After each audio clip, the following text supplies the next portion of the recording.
मेरे प्यारे बच्चों, मैं नेशनल से NK Singh, math and physics teacher. बच्चों, मैंने अभी तक आपको 2 लेसन तक, यानी कि पहला चैप्टर पढ़ाया था वैद्युत तीव्रता और दूसरा चैप्टर जो था अबागौस की प्रमेय। मैंने दोनों को एक्सटेंड किया और न्यूमेरिकल मैंने उसमें कंप्लीट कराया। बच्चों, आज मैं अब एक नया चैप्टर ले रहा हूं, तीसरा वैद्युत धारिता। ये चैप्टर भी बहुत ही इंपॉर्टेंट है। मैं आज भाग 1 में मैं सब बच्चों का स्वागत करता हूं और इसके साथ इसमें चूंकि न्यूमेरिकल बहुत ज्यादा है तो हो सकता है 7 या 6 या 8 ऐसे भाग बन सकते हैं, वो आपको बिल्कुल कंप्लीट करने हैं। बच्चों देखिए, वैद्युत धारिता के ये आपके पास फार्मूले हैं। देखिए, पहला फार्मूला है C=Q/B, दूसरा है C=4πε0A, तीसरा है V=Q1 + Q2/C1 + C2, चौथा फार्मूला है U=1/2CV², पांचवा C=ε0A/D, छठा फार्मूला C=C0K, सातवां फार्मूला E=V/D, आठवां फार्मूला समांतर श्रेणी के लिए यानी समांतर क्रम के लिए है, तो C=C1, C2, C3 और भी अगर होंगे तो C डैश जो भी हो।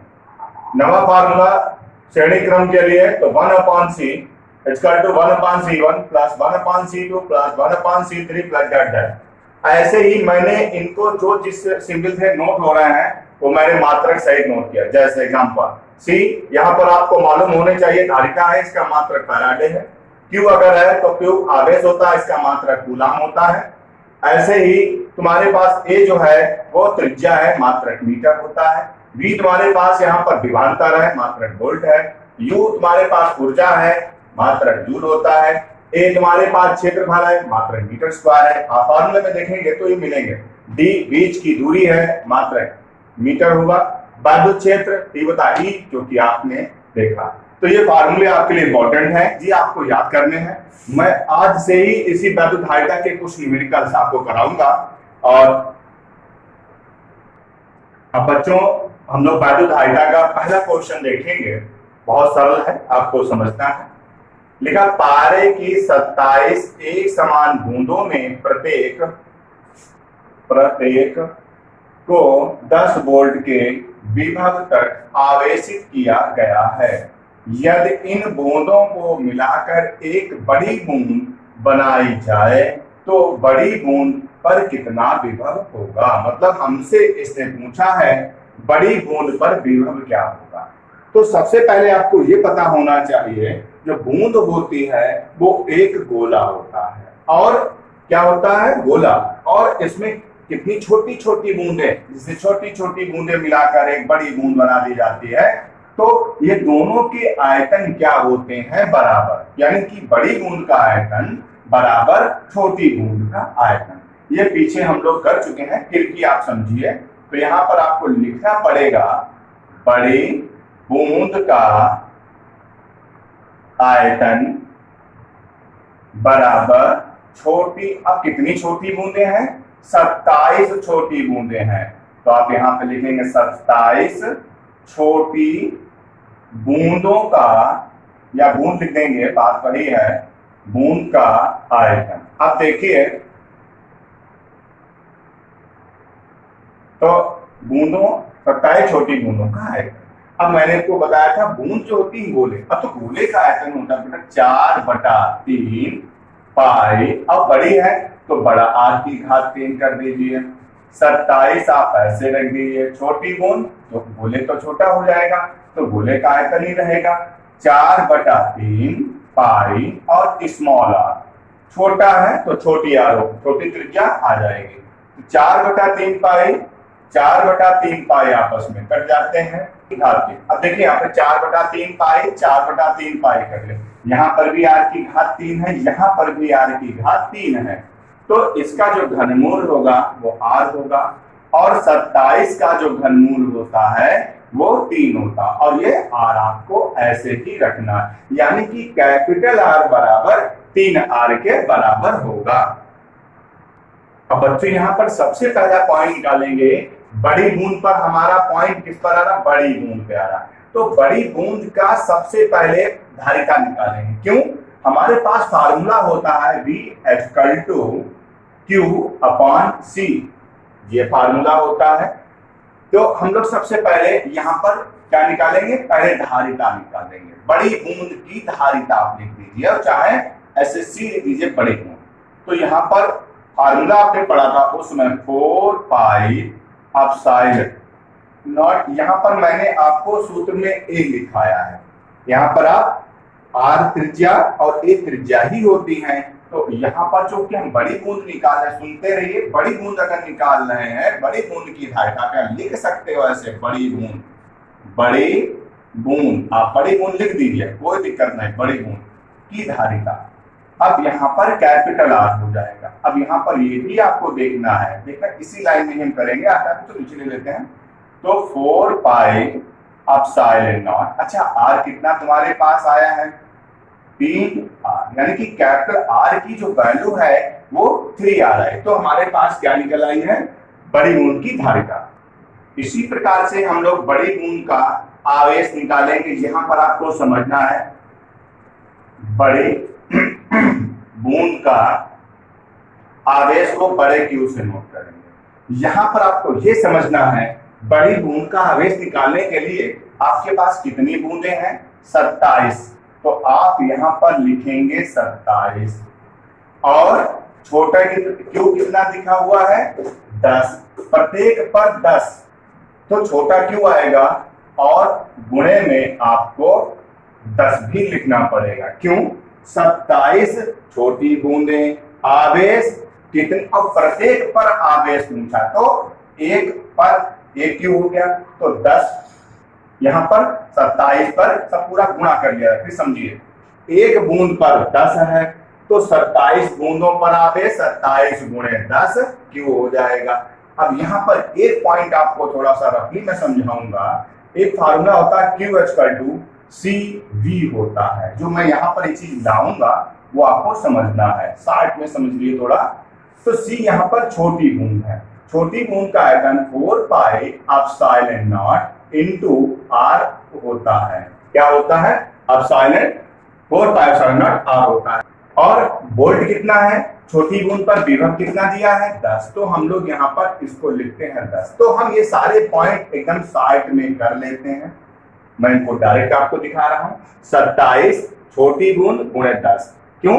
10 एक बूंद पर 10 है तो 27 बूंद पर आवेश ये हो जाएगा। और Q की वैल्यू अगर आप निकालते हैं तो अगर हम इस 10 को ना रखें तो ये वैल्यू Q की निकल आएगी। यहाँ पर 10 रख लेंगे तो पूरा विभव आ जाएगा। अब देखिए, यहाँ पर आप लिखेंगे 27, अब Q की वैल्यू यहाँ पर लिखेंगे 4 पाई एप्सिलॉन नॉट और यहाँ पर छोटा R। अब ये 10 क्या थे? वोल्ट था, क्योंकि हम यहाँ पर अगर 10 वोल्ट पे ये तब दिखाएंगे, तो यहाँ पर गुणे में 10 यहाँ पर तभी लिए गए हैं क्योंकि वोल्ट है इसलिए। अब बच्चों, ये फार्मूला है बड़ी बूंद का विभव निकालना।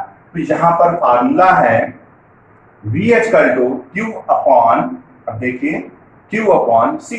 अब देखिए Q की वैल्यू क्या है, देखना ध्यान से, 27 गुणे 4 pi epsilon not into R into कितना लिखा हुआ है? 10। ये 10 आपका है, ये आपके पास इतनी वैल्यू हो गई किसकी? Q की। और C की वैल्यू कहाँ दी गई है वो आपको देखना है। C की वैल्यू क्या लिखा हुआ है? 4 pi epsilon not into 3R। अब देखना, 4 pi epsilon not 4 pi epsilon not cut जाता है, R से R कट जाता है, 3 से काटेंगे 3 एकड़ और 3 नियम 27। जब इसको हम लोग गुणा करेंगे तो 10 की 9 से गुणा करेंगे तो ये हो जाएंगे 90 वोल्ट हो जाता है। तो ये बेटा हमारा पहला क्वेश्चन है। अब बच्चों, ये क्वेश्चन नंबर 2। अभी मैंने क्वेश्चन नंबर 1 किया था, यहाँ पर सिर्फ 27 छोटी बूंदें थी, यहाँ अब यहाँ पर कितनी है? 64 है। वही क्वेश्चन है। आज तो जल की 64 बूंद छोटी बूंदों को प्रत्येक की त्रिज्या 1 मिलीमीटर तथा व्यास 2/3 गुणे 10 की घात 12 कूलम आवेश है। मिलाकर एक बड़ी बूंद बनती है या बनाई जाती है। तो बड़ी बूंद का विभव बिल्कुल वही क्वेश्चन नंबर 1 जो है वही है। बच्चों ये क्वेश्चन आपके लिए मैं साफ दे रहा हूं, HW में आप कीजिए। नहीं आता है मेरा चैनल आप सब्सक्राइब कर लीजिए, और लाइक तुम लोग आता ही नहीं होगा तो लाइक भी कर लो। और उसके बाद अगर आपसे क्वेश्चन नहीं लग रहा तो कमेंट में आप हमको भेज दीजिए, मैं आपको ये क्वेश्चन लगवा दूंगा। आप थोड़ा बहुत होमवर्क भी कीजिए मेरे प्यारे बच्चों। अब क्वेश्चन नंबर 3 आप देखेंगे। 2 माइक्रोफैरड धारिता के संधारित्र की प्लेटों के बीच 250 वोल्ट का विभवांतर लगाने पर उसकी प्लेटों पर कितना आवेश होगा। अब ये समझ लीजिए, पहले आप ये समझिए, क्योंकि मैं प्रैक्टिकली थोड़ा ज्यादा करता हूं, क्योंकि मैं एक्सपेरिमेंट भी करता हूं। और मैं आपको बता दूं, ये तुमने देखा नहीं होगा, ये है क्या चीज, सबने देखा है, आपको पता नहीं है। बस आप मार्केट में जाइए, देखिए ये मैं तुमको दिखा रहा हूं, इस पे यहां पर लिखा हुआ है 250 माइक्रोफैरड। ये बेटा कंडेंसर होता है जो पंखों में लगा होता है, यही वो क्या होती है, संधारित्र। ये क्या करता है, जब पंखों में लगाया जाता है, इसमें दो से होते हैं इंड, तो एक इन होता है, दूसरा आउटपुट होता है। इसमें क्या होता है, जब इसको 250 वोल्ट या 220 वोल्ट या 300 वोल्ट 20 वोल्ट जब इसको जोड़ दिया जाता है, तो ये क्या करता है, ये इलेक्ट्रिक को अंदर क्या कर संधारित्र कर लेता है। यानी कि जब संधारित्र कर लेता है तो इसका आवेश जो है वो क्या होता है, जब बाहर आउटपुट आएगा तो आवेश इसका फ्लो बढ़ जाता है।